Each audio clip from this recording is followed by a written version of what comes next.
Hello everyone, आप सभी को नॉलेज फॉर एग्जाम में स्वागत है।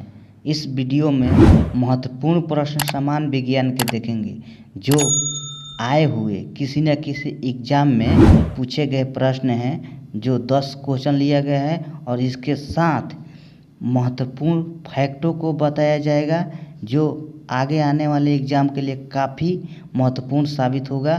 तो चलिए ज़्यादा देरी न करते हुए क्वेश्चन को स्टार्ट करते हैं। पहला क्वेश्चन है, ऑक्सिन, जिब्रेलिन, एथिलीन तथा फ्लोरीजेंस ये सभी हार्मोन निम्नलिखित में से किससे संबंधित है? पहला ऑप्शन हो गया पादप हार्मोन, बी हो गया जंतु हार्मोन, सी हो गया ए एंड बी युक्त में से कोई नहीं। तो यहाँ राइट आंसर क्या हो जाएगा? पादप हार्मोन, ऑप्शन नंबर ए राइट आंसर पादप हार्मोन। इसका आइए कुछ फैक्ट देखते हैं।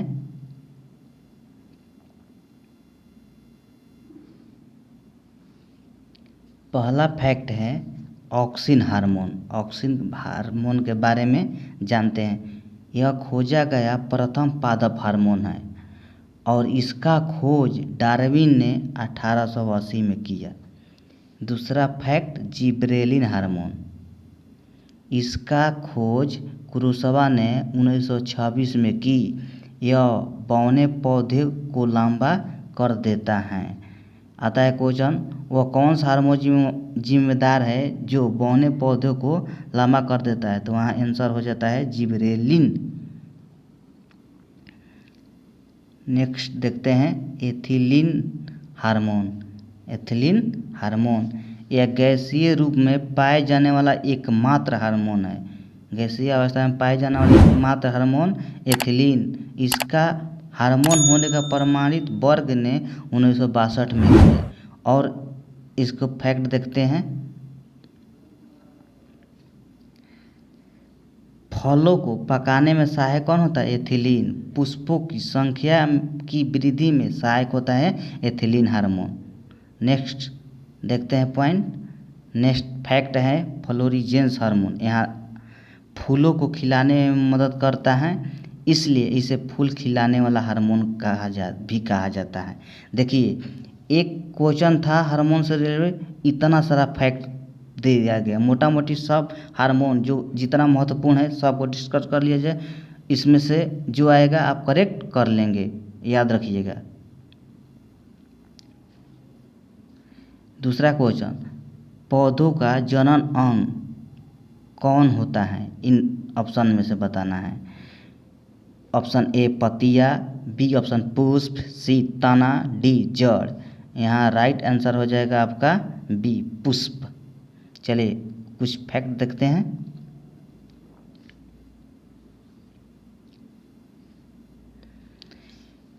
पुंकेसर, पुष्प के नर भाग को पुंकेसर कहते हैं और स्त्रीकेसर पुष्प के मादा भाग जो प्रजनन अंग है उसको स्त्रीकेसर कहते हैं। क्वेश्चन नंबर यहाँ पर 3 नंबर क्वेश्चन है कि नर एवं मादा में जनन इकाइयों का संयोजन क्या कहलाता है? निम्नलिखित में से सही विकल्प चुनें। पहला है परागकण, बी है बीज निर्माण, सी है प्रजनन, डी है निषेचन। यहाँ राइट आंसर क्या हो जाएगा? ऑप्शन नंबर डी निषेचन। आगे देखते हैं इसका फैक्ट क्या है जो आगे आने वाले एग्जाम के लिए महत्वपूर्ण है। तो फैक्ट है कि एक लंबी यात्रा के बाद शुक्राणु और अंडाणु आपस में मिलते हैं जिससे निषेचन कहा जाता है। यह प्रक्रिया डिंबवाहिनी या फैलोपियन ट्यूब में होता है। आता है क्वेश्चन कि निषेचन कहाँ होता है? यह होता है डिंबवाहिनी या फैलोपियन ट्यूब। जो रहेगा वो टिक कीजिएगा, सही आंसर हो जाएगा।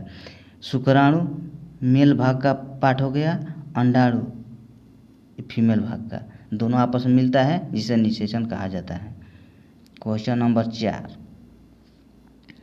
निम्नलिखित में से कौन से पादप हार्मोन पादपों को वृद्धि को रोकता है? 4 ऑप्शन में से 3 जो है वृद्धि को बढ़ाता है, एक जो है उसको रुकता है यानी कि घटाता है, वो कौन सा है? तो यहाँ right answer option number B, abscisic अम्ल। चलिए अब देख लेते हैं यहाँ फैक्ट क्या क्या है। पहला नंबर, एब्सिसिक अम्ल इसे ए भी कहा जाता है। इसे तनाव हार्मोन के रूप में भी जाना जाता है क्योंकि यह पौधों की सहनशीलता को बढ़ाता है। फैक्ट दूसरा, पत्तियों और फलों को झड़ने का कारण बनता है एब्सिसिक अम्ल। बीज प्रसुप्ति को प्रेरित करता है जो भंडारण उद्देश्य के लिए फायदेमंद है। ये किसी स्टेट एग्जाम में पूछा गया फैक्ट है। आगे देखिए, जल के तनाव की अवधि के दौरान वाष्पो उत्सर्जन को रोकने के लिए रंध्र को बंद करने के उत्तेजित करता है। कौन? ए।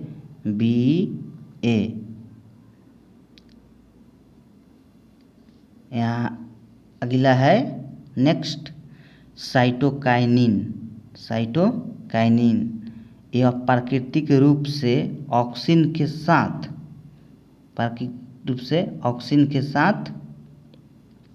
कार्य करता है।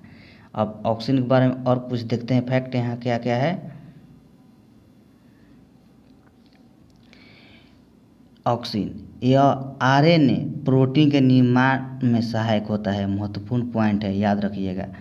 दूसरा फैक्ट, यह बीज को प्रसुप्ति को विघटित करने में सहायक होता है। यह भी महत्वपूर्ण है। यह ऑक्सीन की उपस्थिति में कोशिका विभाजन और विकास में सहायता करता है। ये वाला जो फैक्ट है कई बार पूछा गया है कि कोशिका विभाजन के लिए कौन सा हार्मोन जिम्मेदार है, तो वह है साइटोकाइनिन। जो नेक्स्ट नंबर क्वेश्चन देखते हैं, क्वेश्चन नंबर 5, पारिस्थितिकी तंत्र या पारितंत्र शब्द का सर्वप्रथम प्रयोग किया था। इन ऑप्शन में से बताना है कौन किया था। इसका right answer option number B, Arthur Tansley. चलिए यहाँ देखते हैं फैक्ट क्या क्या दिया है। अब देखिए कन्फ्यूजन पॉइंट यहाँ बहुत बार आता है। आर्थर टनसले ऑप्शन में और हेकल दोनों है रहता है। अब किसको पॉइंट देखते हैं। हेकेल ने पारिस्थितिकी शब्द दिया, उसमें तंत्र है, इसमें तंत्र नहीं है, यानी कि पारिस्थितिकी शब्द केवल कहेगा तो हेकल, पारिस्थितिकी तंत्र कहेगा या पारितंत्र कहेगा तो आर्थर टनसले होगा। अगला पॉइंट, ओडूम को आधुनिक पारिस्थितिकी का जनक कहा जाता है। अभी जितना एग्जाम हो रहा है उसमें आधुनिक, पिता, जनक ऐसे कर करके क्वेश्चन आता है, तो इसलिए इस पॉइंट याद रखिएगा कि ओडूम को आधुनिक पारिस्थितिकी का जनक कहा जाता है।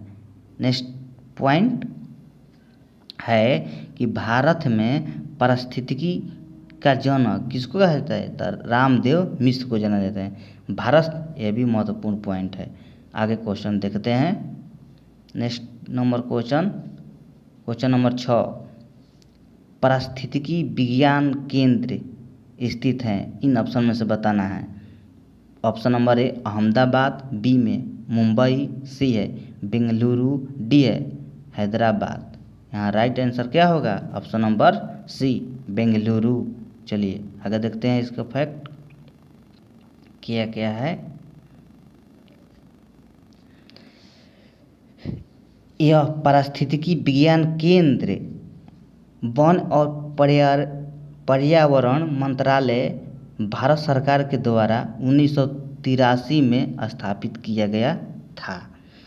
बेंगलुरु कर्नाटक की राजधानी है, जिसे गार्डन सिटी या सिलिकॉन वैली के नाम से भी जाना जाता है। ये वाला पॉइंट बहुत आता है, गार्डन सिटी और सिलिकॉन वैली, याद रखिएगा। अब इसके साथ साथ और कुछ देख लेते हैं जो महत्वपूर्ण पॉइंट है ये वाला यहाँ पर। चलिए, पर्यावरण शिक्षा केंद्र कहाँ है? Ahmedabad. India institute of architects कहाँ है? मुंबई। भारतीय। नेक्स्ट क्वेश्चन नंबर 7, निम्नलिखित में से कौन प्रोटोजोआ के जीव हैं? अमीबा, एगुलिना, पैरामीशियम उपयुक्त में से सभी। ऑप्शन यहाँ क्या आंसर होगा? ऑप्शन नंबर डी, उपयुक्त में से सभी।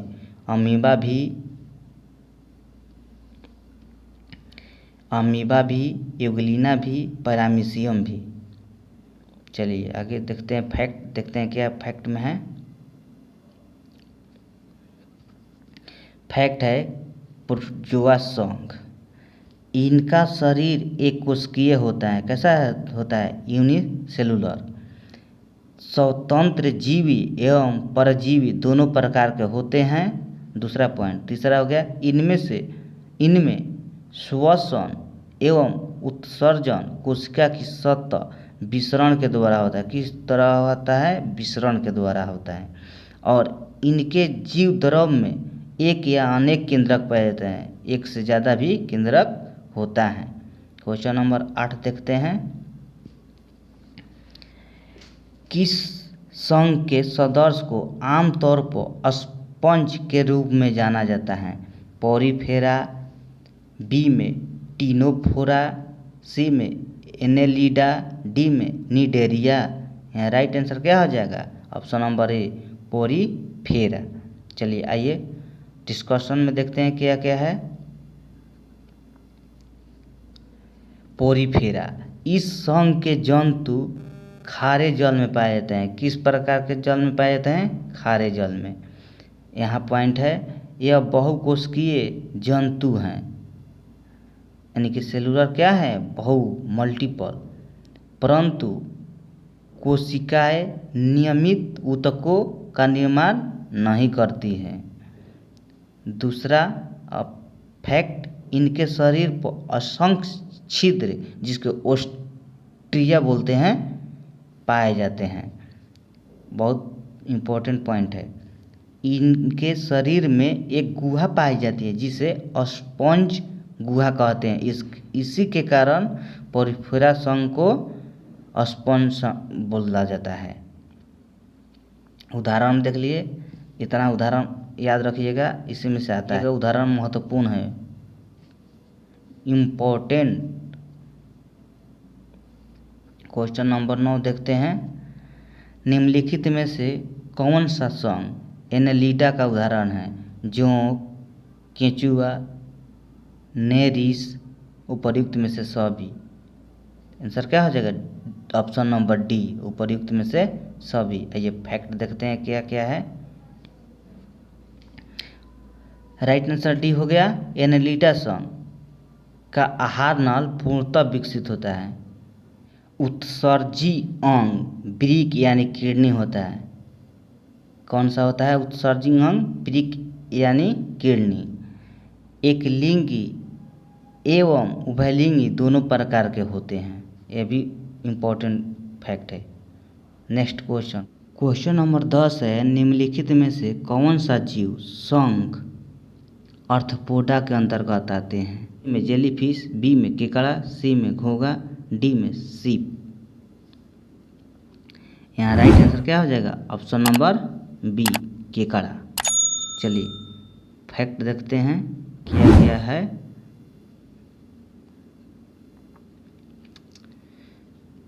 फैक्ट है, पहला नाम आर्थ्रोपोडा संघ के बारे में जानिए। ये बहुत बार आता है, आर्थ्रोपोडा संघ वाला क्वेश्चन बहुत पूछता है। यह जंतु जगत का सबसे बड़ा संघ है। जंतु जगत का सबसे बड़ा संघ आर्थ्रोपोडा संघ। यह प्राय एक लिंगी होते हैं। कैसा होता है? एक लिंगी। एवं निषेचन शरीर के अंदर होता है। निषेचन किधर होता है? शरीर का अंदर होता है, यहाँ से। ये वाला फैक्ट देखिए।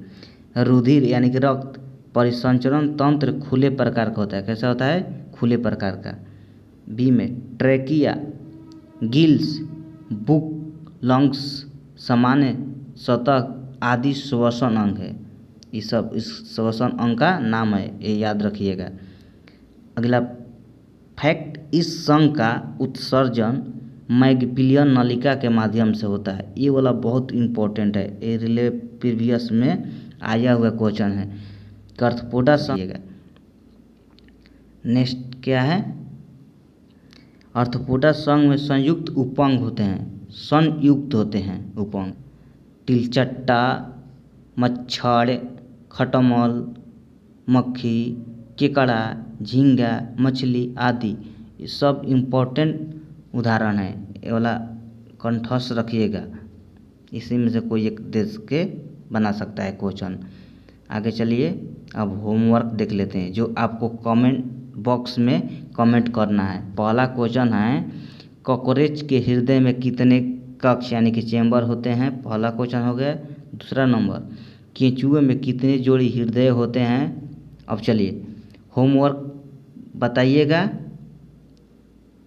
कमेंट बॉक्स में कमेंट कीजिएगा और वीडियोस आपको अच्छा लगा होगा, कंटेंट पसंद आया होगा तो लाइक कीजिएगा और वीडियो को शेयर कीजिएगा और हाँ चैनल को सब्सक्राइब भी कर लीजिएगा और ज़्यादा से ज़्यादा दोस्तों को जोड़ने का प्रयास कीजिएगा। थैंक यू, मिलते हैं अगला वीडियो में। Tata bye bye.